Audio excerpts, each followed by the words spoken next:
¿Me puede, por favor, dirme a traer el blue de esa era el palís? Ok, entonces, eh, oremos. Gracias, Señor, porque eres bueno, porque siempre escuchas, Señor, nuestro clamor, Señor, siempre escuchas nuestra voz, Padre Santo. Te pido que, en primer lugar, Señor, nos perdones de todo pecado, Señor. Seas tú quien nos limpie, seas tú quien nos ayude, Padre Santo, para poderte servir de la mejor manera posible. Ayúdanos, Señor, a tener la entereza y la fortaleza de, a través de tu poder, quitar las cosas que nos separan de ti, Señor. Mejorar, Señor, esas malas actitudes, esas malas acciones, Señor. Esas cosas que salen de nuestro corazón o de nuestra mente, Señor, y que realmente nos contaminan y nos separan de ti, Padre Santo. Ahora, en tus manos, Señor, ponemos las diferentes peticiones que se han externado y las que no se han externado, Señor. Te damos gracias porque sabemos de que tú nos escuchas, Señor, porque sabemos que tú vas a contestar en el momento adecuado, Padre Santo, y con la mejor respuesta que siempre va a ser la tuya. A nosotros danos sabiduría y danos, Señor, la entereza necesaria para poder atender, obedecer y acatar, Señor, de verdad tu voluntad en cada una de nuestras vidas y que podamos seguir desarrollando el propósito que tú tienes para cada uno de nosotros, Señor, a través de el mover del Espíritu Santo en nuestros corazones, en nuestras mentes y en todo nuestro ser. Muy especialmente te vengo pidiendo, Señor, por la familia de Arturo, por Arturo mismo, Señor, sé tú con ellos, ayúdales, fortaléceles, Señor, y te pido, Señor, que seas tú quien esté acompañándoles, Padre Santo, toca los corazones, Señor, de sus hijos, Padre Santo, y ayuda a la iglesia en general, Padre Santo, para que se puedan mantener firmes, Señor, como iglesia tuya que son. Te damos gracias por todo, en el nombre de Cristo Jesús. Amén y amén. Amén. Hermano Eric, el tiempo es tuyo. Muchas gracias, Naamán. Bueno, bienvenidos nuevamente a este estudio. Ya estamos transmitiendo por Facebook Live y también estamos grabando para efectos de la iglesia. Y hoy estamos en Mateo 25, 1 al 13. Y dice, entonces el reino de los cielos será semejante a 10 vírgenes que tomando sus lámparas salieron a recibir al esposo. 5 de ellas eran prudentes y 5 insensatas. Las insensatas, tomando sus lámparas, no tomaron consigo aceite, mas las prudentes tomaron aceite en sus vasijas juntamente con sus lámparas. Y tardándose el esposo, cabecearon todas y se durmieron. Y a la medianoche se oyó un clamor, aquí viene el esposo, salid a recibirle. Entonces aquellas vírgenes se levantaron y arreglaron sus lámparas. Y las insensatas dijeron a las prudentes, dadnos de vuestro aceite, porque nuestras lámparas se apagan. Mas las prudentes respondieron diciendo, para que no nos falte a nosotras y a vosotras, id más bien a los que venden y comprad para vosotras mismas. Pero mientras ellas iban a comprar, vino el esposo, y las que estaban preparadas entraron con él a las bodas, y se cerró la puerta. Después vinieron también las otras vírgenes, diciendo, Señor, Señor, ábrenos. Mas él respondiendo, dijo, de cierto os digo que no os conozco. Velad pues, porque no sabéis el día ni la hora en que el Hijo del Hombre ha de venir. Bueno, hoy estamos con la, la penúltima, creo, de las parábolas de Jesús. Él está respondiendo a una triple pregunta que le hicieron sus discípulos, en el capítulo 23, y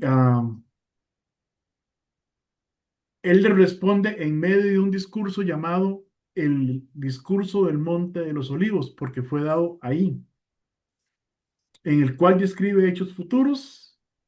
La semana antepasada vimos que acababa de denunciar a los líderes religiosos y políticos y pronunciar juicios contra Israel, diciendo además que él no regresaría hasta que la nación regresara a él. Esto está en los capítulos 21 a 23, como vimos la semana pasada también. Mateo 24, el Señor comienza hablando con sus discípulos. Como vimos, ellos le hicieron una pregunta que contiene esos tres rubros, ¿verdad? ¿Cuándo serán estas cosas? ¿Qué señalan habrá de tu venida y del fin del siglo? Y él estaba hablando acerca de la destrucción del templo, cosa que se cumple en el año 70 a manos del general romano Tito durante la primera guerra judeo-romana. ¿Qué señal habrá de tu venida? Están preguntando, ¿cómo saber qué tan cerca está el regreso del Señor? Esta pregunta tiene que ver con la restauración del reino de Israel que ocurrirá dentro del milenio, con Cristo como su rey y donde se cumplirán las promesas hechas en los cuatro pactos que son eternos. Veamos, el pacto abrahámico se le llama eterno en Génesis 17:7, en Génesis 17:13, en Génesis 17:19, en Primera de Crónicas 16:17 y en Salmos 105:10. Todos estos temas ya los hemos abordado anteriormente aquí en los estudios. Este pacto les ofrece la promesa de una tierra nacional en Génesis 12:1, en Génesis 13:14 y en Génesis 13:17. Les ofrece también el pacto abrahámico la promesa de redención nacional y universal. En ti serán benditas todas las naciones de la tierra. Génesis 12:3, Génesis 22:18 y Gálatas 3:16. Les ofrece la promesa de innumerables descendientes para formar una gran nación. Génesis 12:2, 13:16 y Génesis 17:2 al 6. Luego está el pacto davídico. Se llama eterno en varios pasajes, menciono un par solamente. Segunda de Samuel 23:5 y Isaías 55:3. Bueno, también está Ezequiel 37:25. Le promete a la casa de David que un descendiente suyo se sentará por siempre en el trono de Israel. Tiene que ver con promesas de dinastía, de nación y de trono, de reinado. Segunda de Samuel 7 al 11, segunda de Samuel 7:13, 7:16, Jeremías 33, 20 al 21 y Jeremías 31, 35 al 37. Ya después ustedes pueden ver esos pasajes en casita. Luego está el pacto palestino, que también es llamado pacto eterno en Ezequiel 16:60. Dios dio a Israel particular seguridad sobre una restauración final y permanente de la tierra que Él les prometió. Deuteronomio 33 al 5, Ezequiel 20, 33 al 37 y Ezequiel 20, 42 al 44. Y luego está el nuevo pacto, que muchos confunden con un pacto con la iglesia. No hay un pacto con la iglesia, ¿de acuerdo? El nuevo pacto fue hecho, según pudimos ver en Jeremías 31, con la casa de Judá y con la casa de Israel, con la descendencia física de Abraham. Se le llama eterno en Isaías 24:5, en Isaías 61:8, en Jeremías 32:40, 55 y en Hebreos 13:20.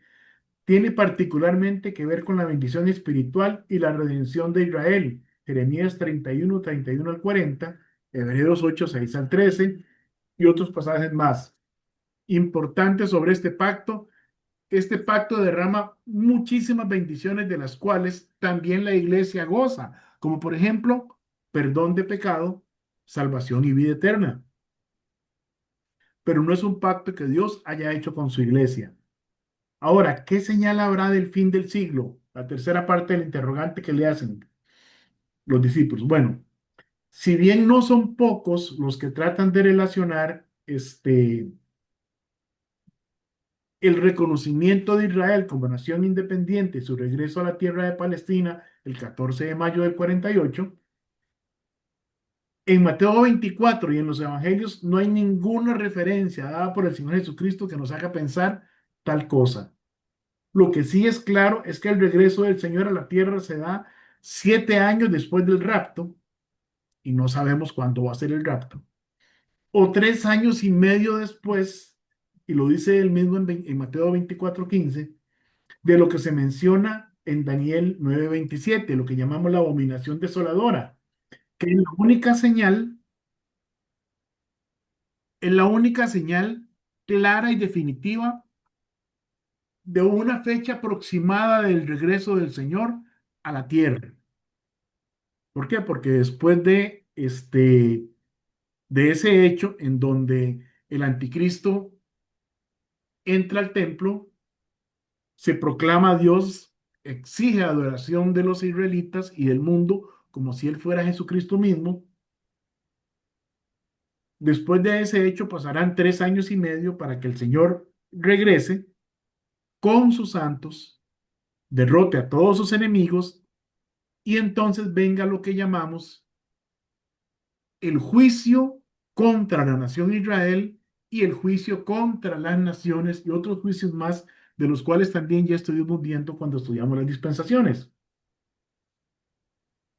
Zacarías 14:4 dice, y se afirmarán sus pies en aquel día sobre el monte de los olivos, que está enfrente de Jerusalén al oriente, y el monte de los olivos se partirá por en medio hacia el oriente y hacia el occidente, haciendo un valle muy grande, y la mitad del monte se apartará hacia el norte y la otra mitad hacia el sur. Entonces, esta parábola está dentro del mismo contexto de Mateo 24 y es la primera de 3 parábolas con las que Jesús responde a la triple interrogante de sus discípulos, la cual tenía que ver, como vimos,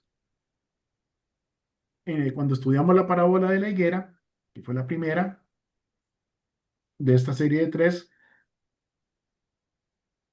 tiene que ver con Israel, aunque en este caso la higuera no está representando a Israel, es decir, cuando Jesús dice, cuando veáis que la higuera florece y que sus brotes están tiernos, no tiene nada que ver con Israel.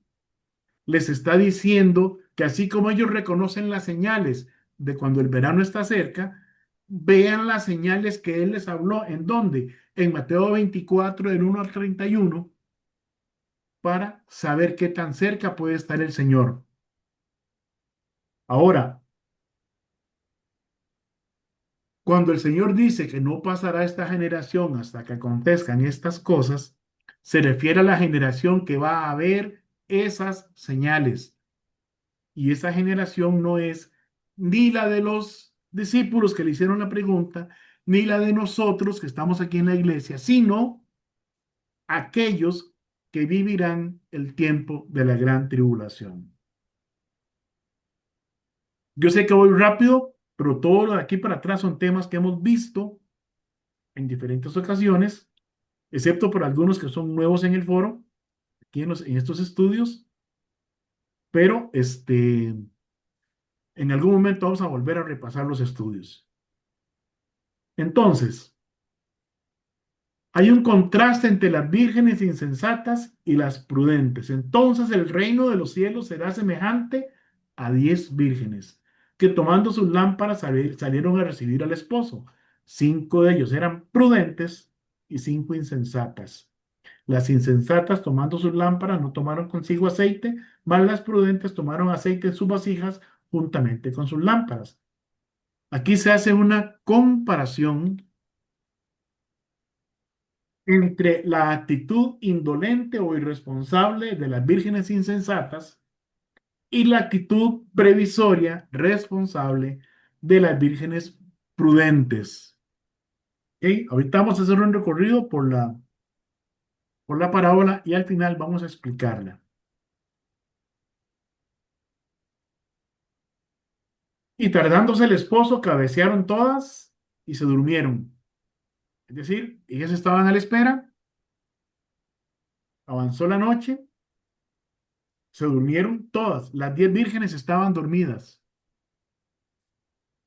El problema no era tomar un descanso, sino la falta de preparación para el momento clave. Sabían que el esposo vendría, pero unas estaban preparadas para recibirle y otras no.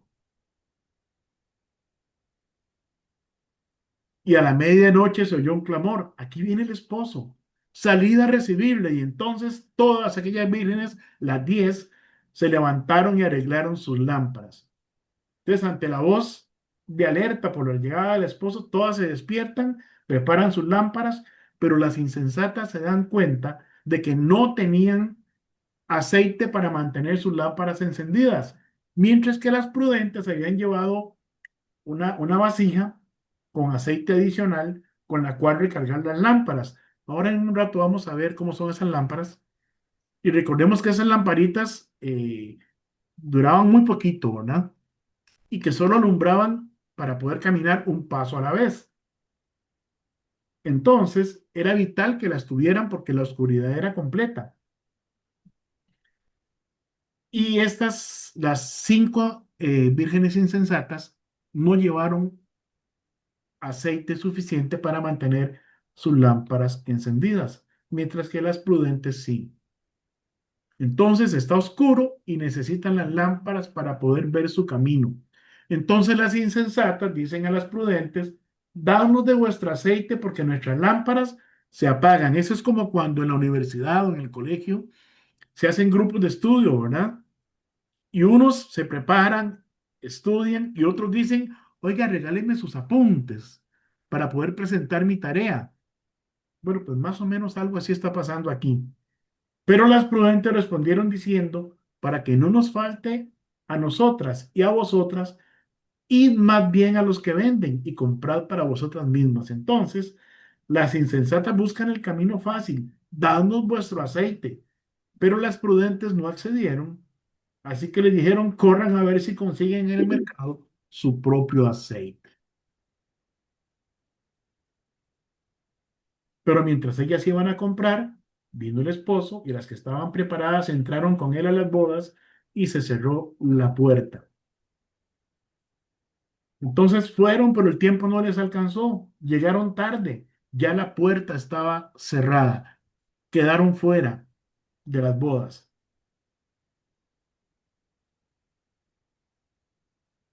Las vírgenes imprudentes entonces fueron rechazadas por el esposo. Después vinieron también las otras vírgenes diciendo, Señor, Señor, ábrenos. Mas él respondiendo dijo, de cierto os digo que no os conozco.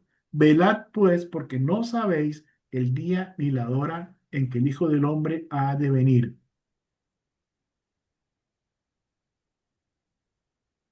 Entonces, ahora las insensatas ruegan porque se les abra. Pero el esposo responde que no las conoce. Él no sabe quiénes son. Y Jesús dice a los discípulos que hay que velar porque no se sabe el día en que Él regresará. Bien, ahora sí, vamos a ir viendo una explicación de la parábola. Bueno, ahí tenemos una imagen de de más o menos cómo eran esas lamparitas, ¿verdad? Y la vasija donde se llevaba aceite adicional para Perdón, estudiar Eric, cargando. no está la presentación. Uy, disculpen, no estoy compartiendo. Qué pena. Es que me alegré mucho porque vino Daniel y entonces se me olvidó compartir. Voy a repasar las diapositivas un momento para que ustedes se ubiquen, puedan verlas. Muy bien, ahora sí está la presentación, ¿verdad? Sí, señor. Ok, vamos a retroceder un momentito. Entonces,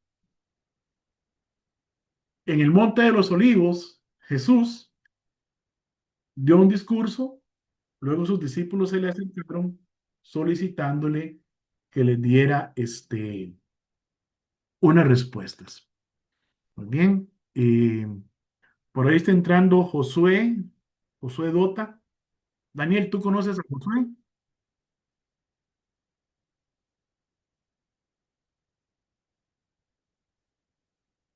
Hola Josué, ¿cómo estás? Ari, bendiciones.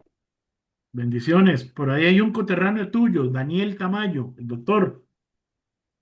No sé si lo conoces. Ah, de Cuba. De Cuba, sí. Ahí está conectado desde allá. Ah, mucho Hola más. Josué, bendiciones. Dime, Dani, bendiciones. Esos dos son conocidos. Bueno, vamos a continuar. Ok, luego, la segunda diapositiva lo que muestra es a las vírgenes, ¿verdad? Preparando sus lámparas. Luego se quedan dormidas. Viene el aviso de que llegue el esposo. se levantan a medianoche, ¿verdad? Y no significa que Cristo va a venir a medianoche. Será medianoche en alguna parte del mundo, pero no significa eso. ¿Ok? Unas tenían suficiente aceite, otras se quedaron con las lámparas apagadas y no pudieron entrar, ¿verdad? Las mandan a comprar aceite. Las vírgenes prudentes son recibidas por el esposo y las imprudentes son rechazadas por el esposo. Hasta ahí llegamos, ¿verdad? Ahora sí, vamos con la imagen de la lamparita. Era una lamparita pequeña, se sostenía en la mano, tenía un espacio para llevar un poquito de aceite, creo que como un cuarto de litro o menos, y luego había una vasija que podían llevar adicional para estar recargándola para que no se apagara. Bien, todo el capítulo 25, desde el verso 1 hasta el 30, relata algo que en teología se conoce como el juicio de Dios contra Israel. Y nuestro Señor Jesucristo lo revela a sus discípulos con dos parábolas. La parábola de las 10 vírgenes que estamos viendo en este momento y la parábola de los talentos que vamos a estudiar la próxima semana, si Dios lo permite, si terminamos este estudio hoy. Es un juicio para determinar cuáles israelitas confiaron en Cristo durante la tribulación para ser salvos y cuáles no. Y entonces, a la luz de los eventos del fin de los tiempos, veamos la parábola de las 10 vírgenes. El Señor dice, entonces el reino de los cielos será semejante a 10 vírgenes que tomando sus lámparas salieron a recibir al esposo. El reino de Dios está haciendo referencia a los israelitas que estén vivos al final de la tribulación. Las 10 vírgenes representan al pueblo de Israel. No se refiere a los actuales israelitas, sino a aquellos que estén vivos al final de la semana 70 de la profecía de Daniel 9. Un Israel que sigue dividido, como veremos a continuación. Dice que 5 de ellas eran prudentes y 5 insensatas. Al Israel que reconoció al Señor Jesucristo y lo aceptó como su rey y no adoró al anticristo, le compara con las vírgenes prudentes. Al Israel que no lo reconoció, que se aferró al anticristo dándole el lugar de Cristo o que sigue esperando a otro Mesías, lo compara con las vírgenes insensatas. Las insensatas, tomando sus lámparas, no tomaron consigo aceite. El Israel insensato no le creyó a Dios, no estuvo atento a las profecías, no supo distinguir las señales antes del fin, las que Cristo mismo mencionó a sus discípulos en el discurso del Monte de los Olivos, en el capítulo 24 de Mateo, al inicio. De la higuera aprended la parábola. Cuando ya su rama está tierna y brotan las hojas, sabéis que el verano está cerca. Así también vosotros, cuando veáis todas estas cosas, conoced que está cerca a las puertas. De cierto os digo que no pasará esta generación hasta que todo esto acontezca. El cielo y la tierra pasarán, pero mis palabras no pasarán. Ahí estamos en los versos 32 al 35 de Mateo. Jesús se está refiriendo a las cosas que él menciona en los versos 1 al 31 de Mateo. Entonces, la generación que vea las cosas del fin y cuál es la clave de esto. Bueno, vean ustedes, veamos ahí, leamos en Mateo 24:15, si no me equivoco, podemos buscarlo. Mateo 24:15.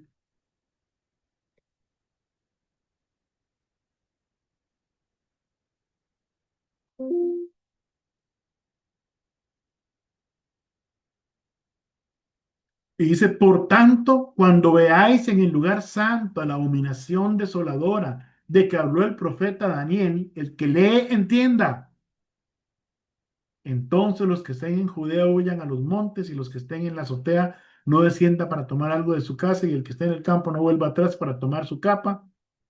Y sigue diciendo, la abominación desoladora es algo que en lo que llamamos escatología o el estudio de las últimas cosas, Se refiere a la acción del anticristo cuando éste se proclama Dios a sí mismo y reclama adoración. Y va a haber quienes lo adoren, no solamente judíos, israelitas, sino también gentiles. Recordemos entonces que aquí no se trata de la iglesia, no se trata de los salvos en la era de la gracia, se trata de Israel y del plan de Dios para con esta nación. Verso 4, mas las prudentes tomaron aceite en sus vasijas juntamente con sus lámparas. El Israel prudente no aceptó las ofertas del anticristo, no lo adoró y esperó al Señor hasta el fin. Se aferró a la fe, perseveró no dejándose engañar, y los que sobrevivieron en la gran tribulación son el remanente que comparecerá en el juicio contra la nación de Israel. Es decir, al final de la tribulación van a haber israelitas vivos. Unos no reconocieron a Jesucristo, otros se fueron con el anticristo. Y ahí serán juzgados para determinar cuáles israelitas entran al milenio y cuáles no. Y tardándose el esposo cabecearon, versos 5 al 7, todas y se durmieron. Y a la medianoche se oyó un clamor, aquí viene el esposo, salid a recibirle. Entonces todas aquellas vírgenes se levantaron y arreglaron sus lámparas. Estos pasajes no distinguen entre vírgenes prudentes o insensatas, las incluye a todas. Todas fueron despertadas y se alistaron para recibir al esposo. Dice que cuando Cristo venga, todo ojo le verá. Ahora todos los que estaban ahí, especialmente los israelitas, se dan cuenta de que ya viene el Mesías. Se dan cuenta de que está llegando. Pero no todos están preparados para recibirle. Versos 8 al 10.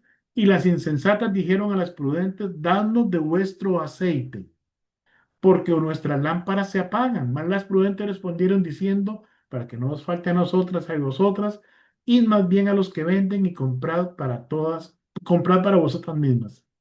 Pero mientras ellas iban a comprar, vino el esposo y las que estaban preparadas entraron con él a las bodas y se cerró la puerta. Ahora sí se hace una separación. Una parte de ellas estaba preparada con el aceite para que sus lámparas no se apagaran, mientras que la otra quiso aprovecharse de la prudencia de los que llevaron aceite extra consigo. Las mandan a comprar. Sin embargo, esto nos enseña algo, y es que el asunto es que la fe es algo personal. Es decir, no podemos comprar fe en el mercado. Esa fe salvadora, que es la fe que ponemos en Cristo Jesús, reconociendo lo que Él hizo en la cruz del Calvario, no se compra en ninguna parte. O se reconoce a Jesucristo o se le desprecia.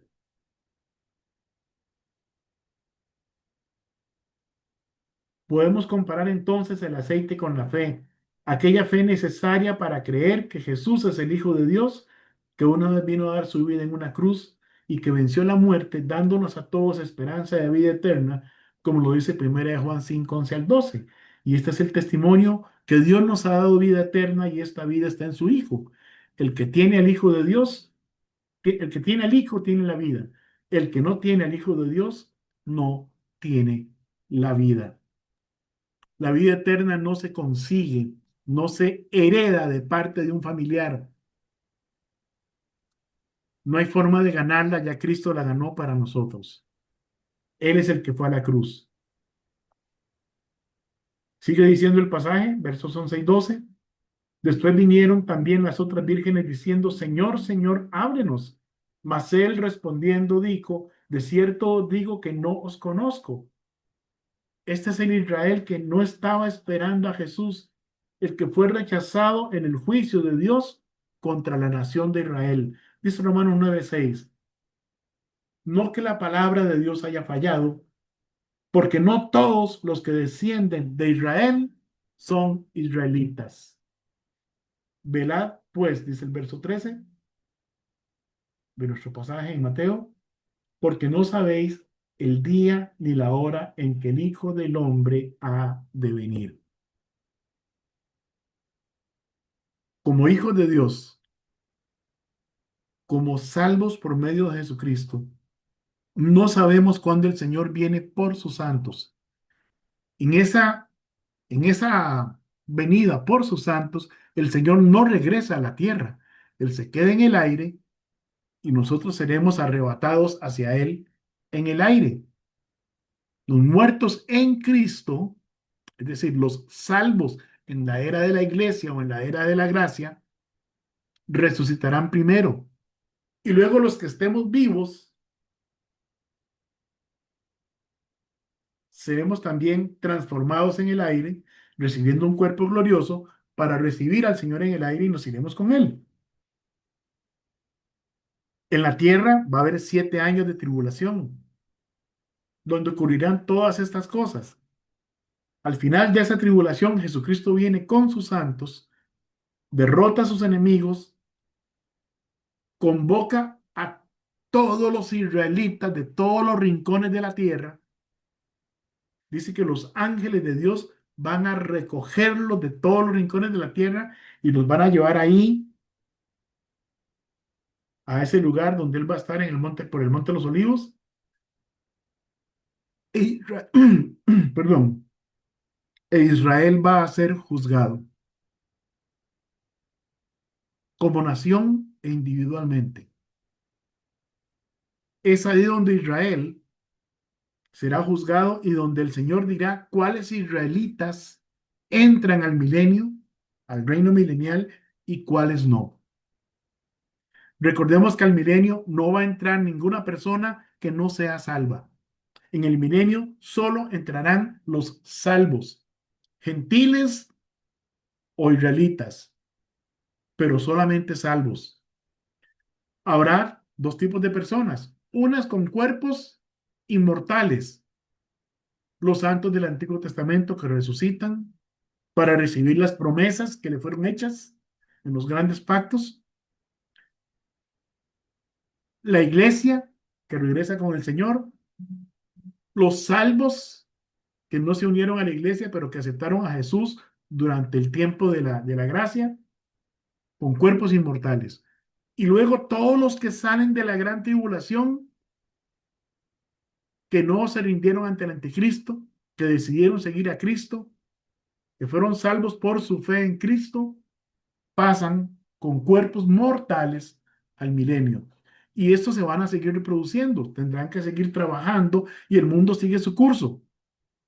Pero van a tener hijos y esos hijos un día, al igual que usted y yo, tendrán que tomar la decisión de creer en Cristo o de rechazarle.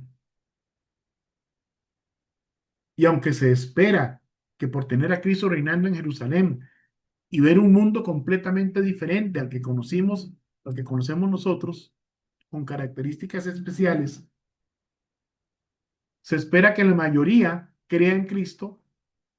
Habrá miles de millones que no crean en Él y que al final del milenio se rebelen contra Él.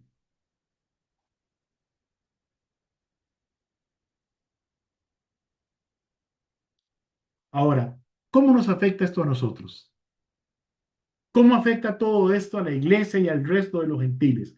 Aunque sabemos que el Señor nos librará de la ira que será derramada sobre los moradores de la tierra en la semana 70 o semana de la gran tribulación, 7 años de tribulación sobre el mundo, Dios no quiere que ninguna persona pase por ese terrible periodo y nos ha mandado como su iglesia a predicar el evangelio. Él no va a permitir que la iglesia pase por ahí. En una de las cartas a las iglesias en Apocalipsis 3:10, él dice, por cuanto has guardado mi palabra, por cuanto has guardado la palabra de mi paciencia, yo también te guardaré de la hora de la prueba que ha de venir sobre el mundo entero, para probar a los que moran en la tierra. Recuerdan que en el estudio que hicimos sobre Apocalipsis, encontramos que esa frase, los que moran en la tierra, son aquellos que decidieron quedarse en la tierra. ¿Cuándo decidieron quedarse en la tierra? Durante la gracia que rechazaron a Jesucristo. Entonces, si una persona hoy rechaza a Cristo como su Salvador personal, no acepta a Jesús como su Salvador y Jesucristo viene, esa persona se queda para la gran tribulación. Decidió morar en la tierra. Esos son los que van a sufrir la ira de Dios en la gran tribulación, aparte de los israelitas, por causa de quienes viene ese periodo sobre la tierra. Mateo 28, 18 al 20, Jesús les habló diciendo a los discípulos, toda potestad me dada en el cielo y en la tierra, por tanto, id y haced discípulos a todas las naciones, bautizándolos en el nombre del Padre y del Hijo y del Espíritu Santo, enseñándoles que guarden todas las cosas que os he mandado, y he aquí yo estoy con vosotros todos los días hasta el fin del mundo. Amén. Entonces, nuestra responsabilidad como hijos es manifestar a Cristo con nuestras acciones y con nuestras palabras. No podemos olvidar que la única imagen que muchos podrán ver de Cristo es la que nosotros reflejemos en nuestra vida, y que el único amor que sentirán de Dios es el que permitamos que Dios les muestre a través de nosotros, con nuestra forma de tratarles, con la forma en que actuemos hacia ellos, con la forma en que les hablemos. Dice 2 Corintios 2:14, mas a Dios gracias, el cual nos lleva siempre de triunfo en Cristo Jesús, y por medio de nosotros manifiesta en todo lugar el olor de su conocimiento. Les cuento algo que me pasó el lunes, este lunes que pasó. El carro mío ya estaba, que si caía un frijol dentro del carro, nacía la matita, ¿verdad? Entonces ya le tocaba pues un baño al carro, así que me lo llevé a un cierto lavacar aquí en Cartago, donde siempre lo llevo y no voy a dejar de llevarlo. Trabajan muy bien. Pero resulta que yo tengo una camarita de esas que usan para grabarlo, que uno va viendo todo el viaje, en el parabrisas. Cuando yo llego a recibir el carro, veo que la cámara no está en el parabrisas. ¿Qué me pasaba? Seguramente la bajaron para que les quedara más fácil limpiarlo por dentro. Bueno, me pongo a buscar y en efecto la camarita está abajo del dash. Entonces la levanto, la voy a poner y me doy cuenta que le quebraron una pieza que sostiene la cámara a la ventosa que está pegada al vidrio. Y en ese momento, ¿verdad? Comienza mi sangre a hacer burbujitas efervescentes, ¿verdad? Este, el apellido se me va desnivelando así, como hacia un lado. Y entonces respiro profundo, cuento hasta 100 y llamo a los muchachos, ¿qué pasó acá? Ah, no sabemos. Y yo les digo, vean, yo venía con la cámara puesta. Podemos ver el chip y verán que ahí se ve que yo entré con la cámara puesta y nunca la quité. Entonces, ¿por qué la cámara no está en su lugar? Ah, seguro se cayó. Digo, esa cámara sola no se cae. Y entonces ya, cuando vieron que la cosa iba en serio, ¿verdad? Uno de ellos se fue, llamó al jefe por teléfono y el jefe mandó a decir que no me preocupara, que comprara la cámara y que ellos me pagaban lo que, la Bacar me pagaba lo que costara la cámara. Bueno, ya llamo al muchacho que lavó el carro y le digo yo, ahora sí, contame qué pasó. Me dice, no, es que yo pasé la mano, no me fijé que estaba la cámara y la golpeé. Ujú. Ya para ese momento yo había orado, Señor, Señor, dame sabiduría, cómo actuar, ¿verdad? Porque lo que más quería era que me pagaran la cámara del carro, ¿verdad? Que me pagaran o que me consiguieran la pieza, vieran qué hacían. Pero esa piecita no se consigue. Tampoco es que la cámara costara una gran cantidad de dinero. Era una cámara baratilla. Sin embargo, quise aprovechar el momento, ya después de mi enojo, ¿verdad? Que traté de no hacerlo público, sino que me lo dejé adentro. Y hablé con el muchachito que se llama William. Un muchachito tendrá 16, 17 años, está en noveno año de colegio, estudia y trabaja para ayudar a su familia. Y entonces yo le dije, mira, la próxima vez que te pase un accidente con algo en un carro, decirle al dueño, Señor, me pasó esto, pero no trates de engañarlo, porque aquí lo que molesta es el engaño, ¿verdad? Ahora ya tu jefe se enteró del asunto, bueno, llámalo y decirle que ya vos arreglaste conmigo. ¿Por qué hice eso? Porque él me dijo, usted no se preocupe, señor, usted viene con la factura y a mí me la rebajan de mi quincena, ¿verdad? Y yo no podía permitir que a un jovencito que está luchando para llevar pan a su casa y estudiando al mismo tiempo, le rebajen, no sé, 10, 15 o 5.000, no importa, de su quincena por algo que yo puedo reponer con relativa facilidad.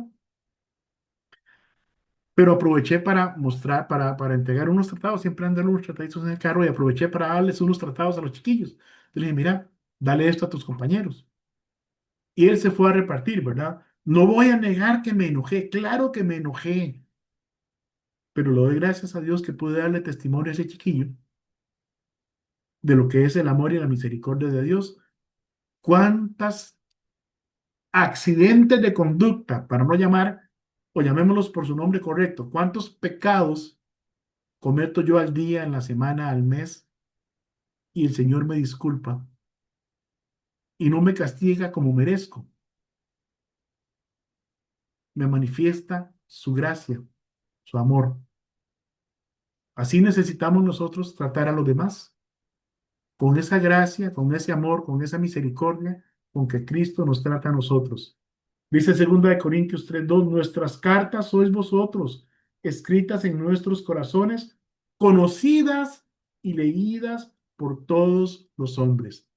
¿Qué están leyendo las personas de nosotros? Cuando una persona habla conmigo, habla con usted, nos encontramos en la calle o en la carretera conduciendo, ¿qué lee esa persona? ¿Lee ahí va una persona amable, educada, o lee ahí va una persona inmisericordia, ahí va una persona malcriada? ¿Qué leen las personas en nosotros? Dado que la venida de Cristo por sus santos y su regreso a reinar con eh, son dos hechos distintos, es decir, una cosa es la venida de Cristo por nosotros y otra cosa es la venida de Cristo con nosotros, su pueblo. No sabemos cuándo Él va a venir. Estar preparado significa para nosotros vivir en concordancia con la palabra de Dios, vivir de manera congruente con lo que predicamos. Si predicamos amor, entreguemos amor. Si predicamos misericordia, seamos misericordiosos.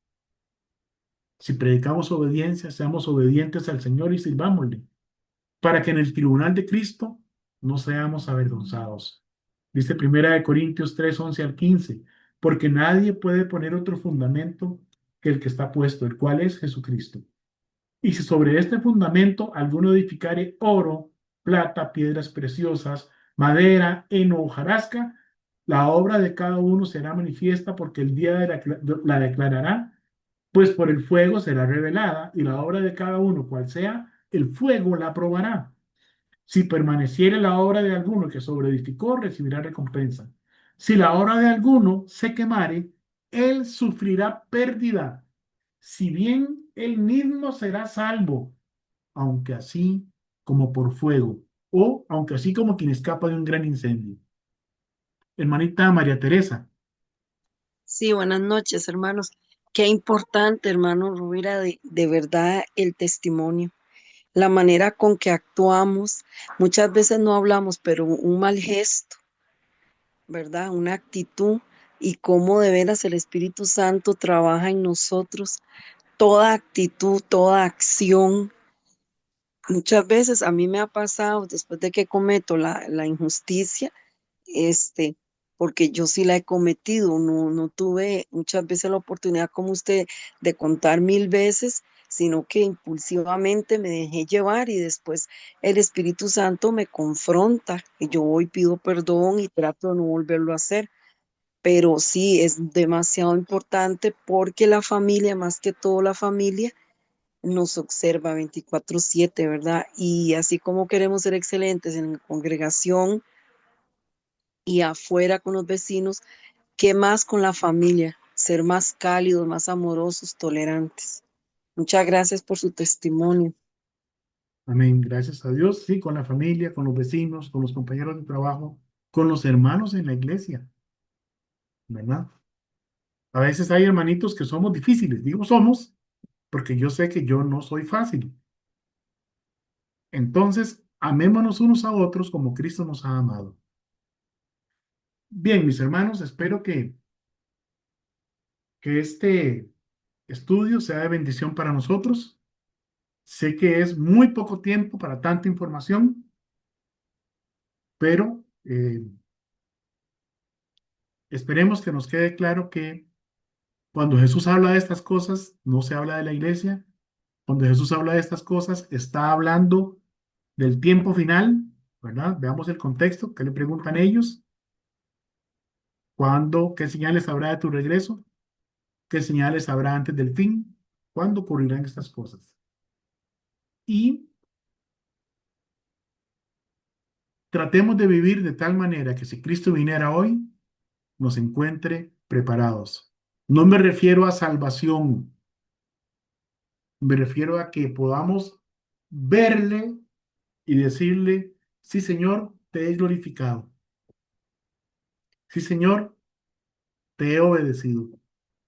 Ojalá que Él nos vea y nos diga, bien, buen siervo y fiel. Sobre poco has sido fiel, sobre mucho te pondré. Ojalá que podamos merecer esas palabras de parte de nuestro Rey, Señor y Salvador Jesucristo. Que Dios me los bendiga, mis hermanos. Voy a terminar acá la transmisión, tanto por Facebook como por la grabación. Permítanme.